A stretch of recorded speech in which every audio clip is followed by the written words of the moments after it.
मग आता तुला खरं सांगू का, मला काहीच सुचत नाहीये ग. म्हणजे एकीकडे सरांचं म्हणणं पटतंय मला, पण ते हे सगळं करतायत कारण ड्युटी आहे ना त्यांची. बरोबर. या माणसांना नाही कळत ग माणुसकी वगैरे. मला भीती वाटते कधी कधी. भीती कसली? त्यांनी धमकवलं तर सरांना. सौरभ, हॅलो. सिंधू, हॅलो. कुठे आहेस? बिझी आहेस? मी घरी निघाले आता. नाही ऐक ना माझ्यासाठी एक काम कर आणि मगच घरी जा. काय? कस्तुरीला फोन लाव ना माझ्यासाठी एक, प्लीज. मी इकडनं शिवा सोबत घरी जाणार आहे. तिने जर मला शिवा बरोबर बघितलं ना तर खूप मोठा प्रॉब्लेम होईल. छोटा भाई. अरे कोण छोटा भाई? हाँ, डॉक्टर भाई. डॉक्टर भाई? डॉक्टर भाई? नाही तुला नाही. तू फक्त सिंधू माझं काम कर आणि मला कळव काय होतंय ते. हा, ओके, बाय. बाय. तुमचं काय छोटा भाई डॉक्टर भाई? भाई सांगा ना काय काम आहे ते करतो ना. तुम्ही माझं आता एकच काम करा, इथे शांतपणे बसून राहा. ओके? हा, आणि मी येईपर्यंत हालायचं नाही इकडनं.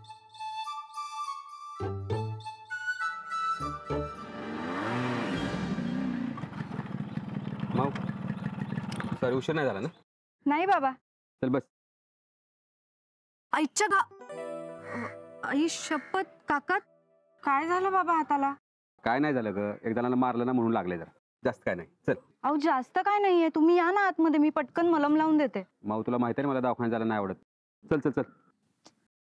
शेपूट तू कशी येणार आहे का? माझा भाऊ येतोय ना. भाऊ येतोय ना? हो. चल चल ग बस. या.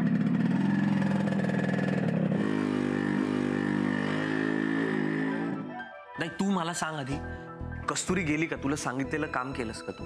अरे गेली असेल ती. इतका वेळ झाला तर लिफ्ट मधून बाहेर आली नाही, वॉर्ड मध्ये कुठेच नाहीये. बरं मी बाहेर आले, इथेही कुठेच नाही दिसत आहे.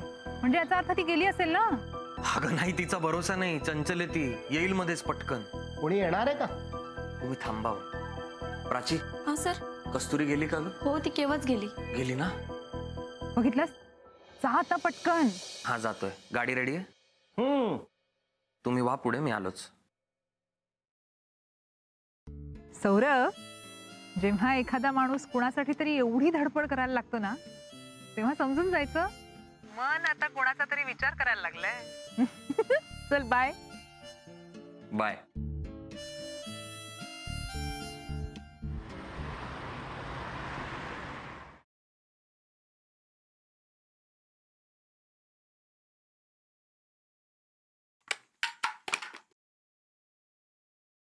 बाबा काय झालंय सांगाल का?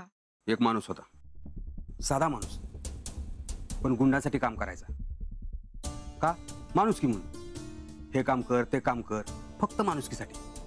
पण ही गुंड लोक आहेत ना, साध्या माणसाच्या माणुसकीचा फायदा घेऊन कधी त्यांना धंद्याला लावतील ना हे सांगता पण येणार नाही, कळणार पण नाही. ॲज अ डॉक्टर माझ्यासाठी हे मॅटरच नाही करत की त्या माणसाने काय केलंय किंवा तो कोण आहे काय आहे. माझ्यासाठी हे मॅटर करतं की तो कोमातनं जेव्हा बाहेर येईल ना तो कसा जगेल.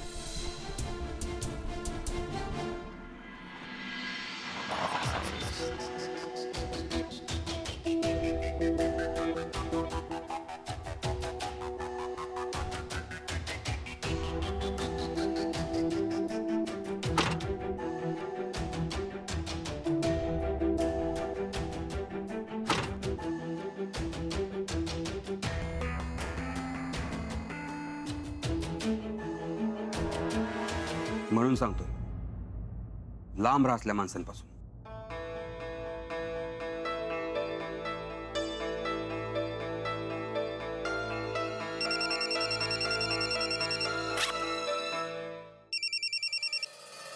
हा बोल ग.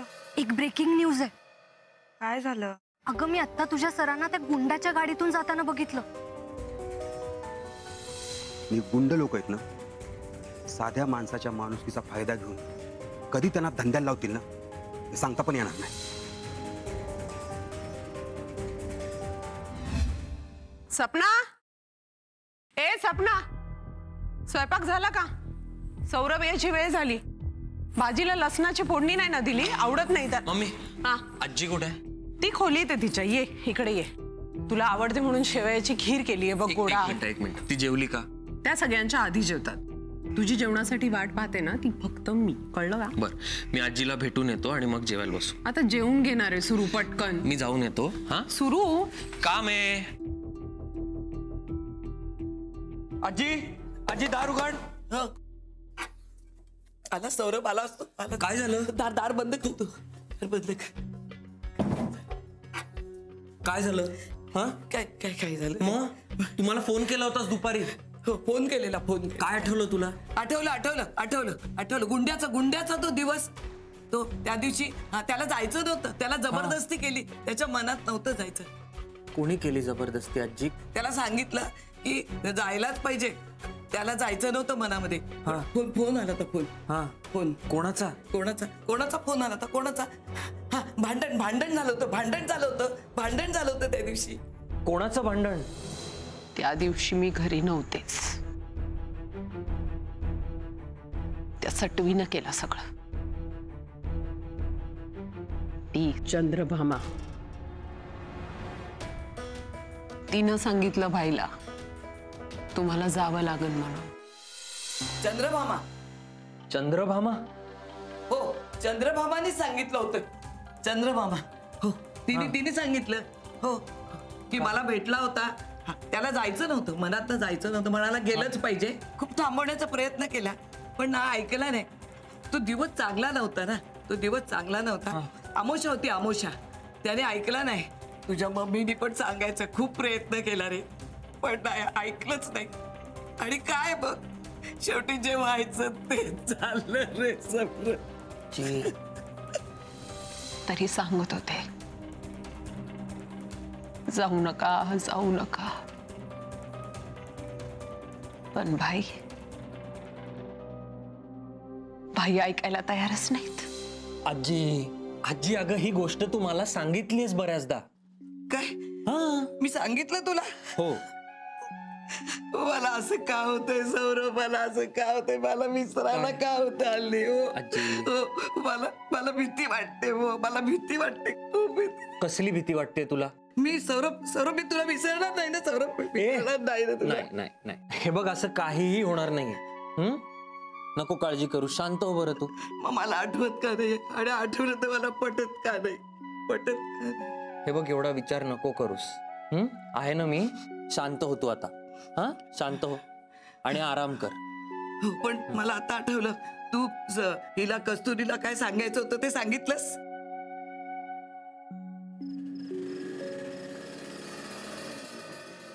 मारा आणखीन मारा. मी ना देवाला नवसच करते की माझ्या नवऱ्याला एक एक्स्ट्रा हात द्या म्हणून. काय गरज होती एवढं मारायची? मारून काय कुरवलं का त्याला? आरोप येतो. काय गरज होती एवढे मारायची? अगं, पोटचा पोरगा जरी चुकला ना तरी त्याला सोडणार नाही मी. तुला काय झालं रे? काय ना बाबा, तुमचं चालू द्या. पोटचा पोरगा सोडणार नाही. तुला माहिती आहे, राग आला ना की आपल्याला सहन होत नाही. ती तशी माणसं आहेत ना, साध्या माणसांना असं गुन्हेगारीच्या जगात ओढताना बघून ना पारा चढतो मग आपला. बाबा शांत व्हा ना तुम्ही. अगं, सर का काय नाही झालं एवढं. बघू बरं. बघ बाबा तुम्ही गुपचूप बसा आता. मी देते ना मलम लावून. तुम्ही ना तुमच्या मनासारखंच करा. माझं कधीच ऐकू नका. तुमची कितीही काळजी घेतली ना तरी तुम्ही माझ्यावरच ओरडणार. मला माहितीये. आज आतमध्ये स्वयंपाकाचं बघ. आई तू जा ना आत. मी आहे ना. जा.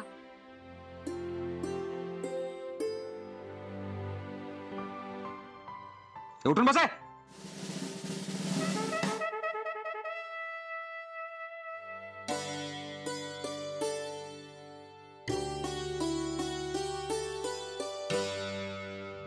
त्यांना काही करणार नाहीत ना ग? त्यांना काही होणार नाही ना?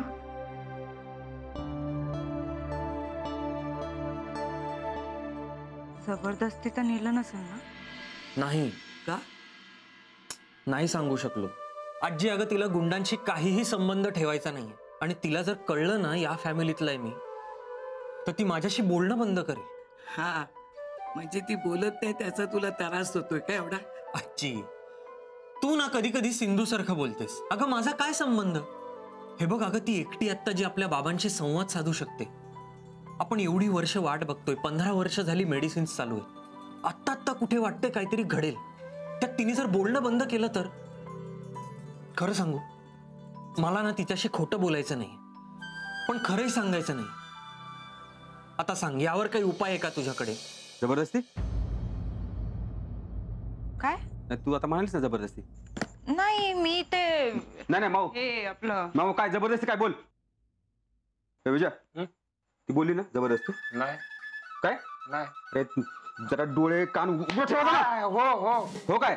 हो का नाही? हो. काय हो? जबरदस्त. बाबा काय? अगं तो जर दिसला ना तर त्याला कुत्र्यासारखा धुतो त्याला. हो, नाव सांग त्याचं. नाव सांग लवकर. एक मिनिट, तुम्ही आधी शांत व्हा. या बसा इकडे. मी सांगते ना, मी कुणावर काही जबरदस्ती केलेली नाहीये. फोन लाव, विनीला फोन लाव. विनीला? कर ना फोन. का? तिला बोलून घे इकडे. कर फोन. लाव लगेच लाव. आणि हे बघ, ती इथं आली की तू काही बोलायचं नाही, कळलं? हा लाव. हॅलो. ऐक ना, तू बिझी आहेस का? नाही, बोल ना माऊ. बरं, जरा येतेस का घरी लगेच? बाबांनी बोलवलंय.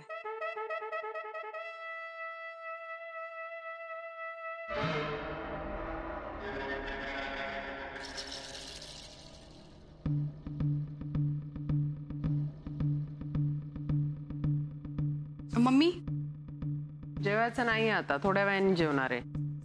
जेवणाचं नाही? हा, कागद सापडलाय. दे फेकून. काय दाखवते कागद? हे बघू.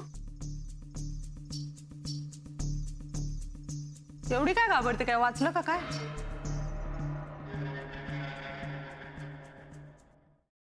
प्रामाणिकपणा ह्याचा जर का तुला काय त्रास होत असेल ना, तर त्याच्यावर काय पण उपाय नाही.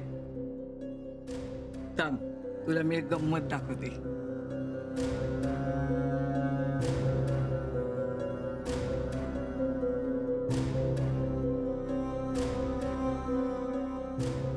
हे घे, वाच. हे काय? अरे तुझ्या आईने बाबांना लिहिलेलं पत्र आहे ते. सॉरी सर, पण मी कसं सांगू हे मला कळत नव्हतं आणि मला या गोष्टी मनात ठेवता येत नाहीत, म्हणून पत्र लिहून कळवते. खरं तर नर्स, डॉक्टर यांना पेशंट कोण असावा आणि कोण नसावा याचा चॉईस नसतो. पेशंटसाठी डॉक्टर हा देवाचं दुसरं रूप असतो आणि डॉक्टरसाठी प्रत्येक पेशंटमध्ये देवाचा वास असतो, असं माझी आई म्हणते. बर, पण सर जेव्हा तुमच्या आजूबाजूचे ते गुंड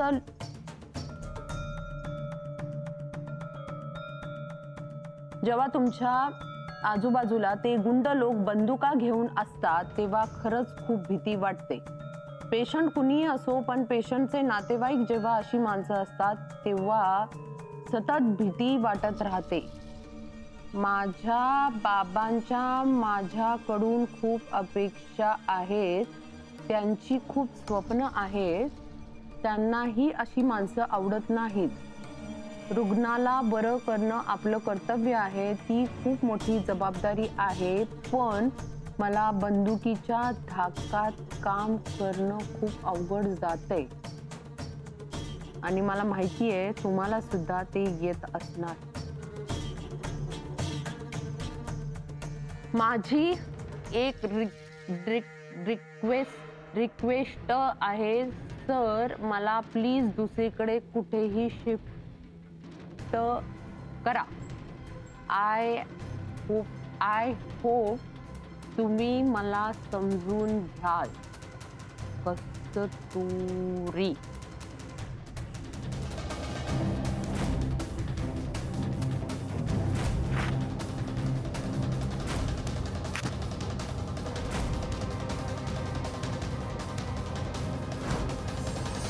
आजपर्यंत तुमच्याकडे काहीही मागितलं नाही, कारण जे मिळालं ते अपेक्षेपेक्षा खूप होतं.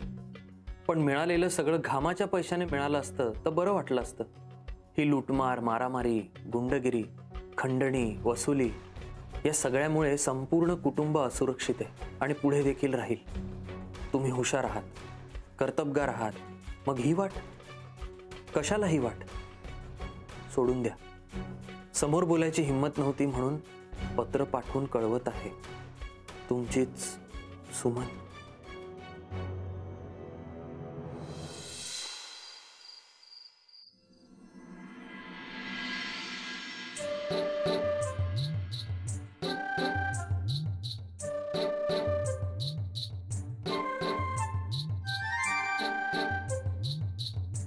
काय बघता एकमेकींकडे?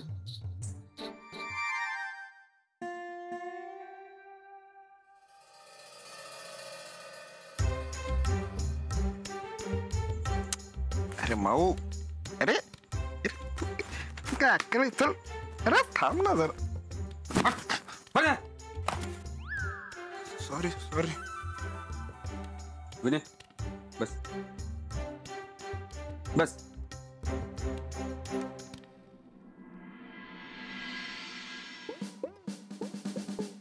काय झाले? काहीच नाही. कोण करते जबरदस्ती? कोणीच नाही. नाही नाही नाही, सांग सांग. आपले बाबा पोलीस आहेत ना. हे बघ, तू माझ्या पोरीची मैत्रीण आहेस, माझ्या मुलीसारखी आहेस. तुझा काही प्रॉब्लेम असेल ना तर मला सांग. काय झालंय सांग. अफेअर चालू आहे ना. अफेअर? कोणाचं?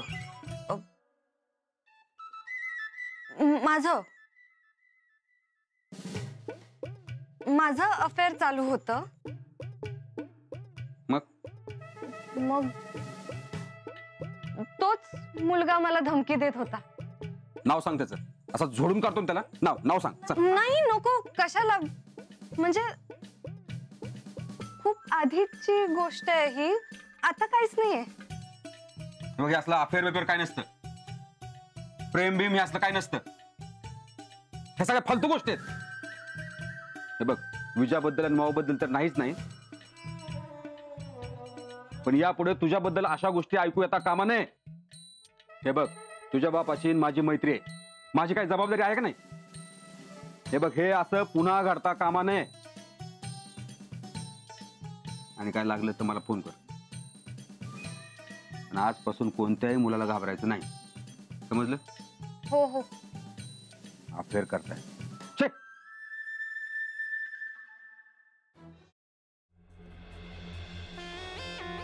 किती वर्षापासून बायला ओळखतोस? आपल्याला कळायला लागल्यापासून, सुरुवातीपासून आपण भाई सोबतच आहे. भाईनेच मोठा केला ना आपल्याला. आपल्या घरच्यांचा सगळं भाईच बघतो. बाय बद्दल कधी राग आला तुझ्या मनात? मम्मी, बाई आमच्यासाठी देव माणूस. आम्ही त्याच्यासाठी काही करू शकतो. काल परवा कुठनं आलेली पोरगी भायला राक्षस बोलली. नाव सांगा तिचं. उद्याचा दिवस पाहायला जित्ता सोडणार नाही तिला.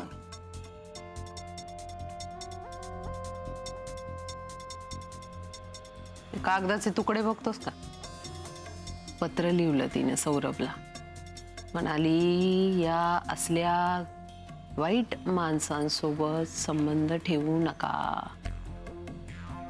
तुम्ही एका राक्षसाला जिवंत करत आहात.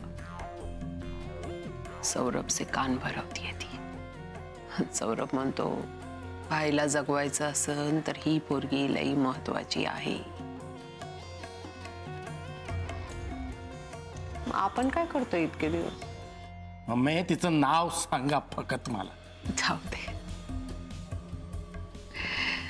सौरभचं बोलणं काय मनावर घ्यायचं म्हणा. कस्तुरी. कस्तुरी? कस्तुरी नाव आहे तिचं. मम्मी, काळजी करू नका. आपण छोट्या भाईच्या डोक्यात तिला काही बसवू देणार नाही. हा शब्द आहे शिवाचा. काल परवा आलेली पोरगी असं कसं बोलू शकते?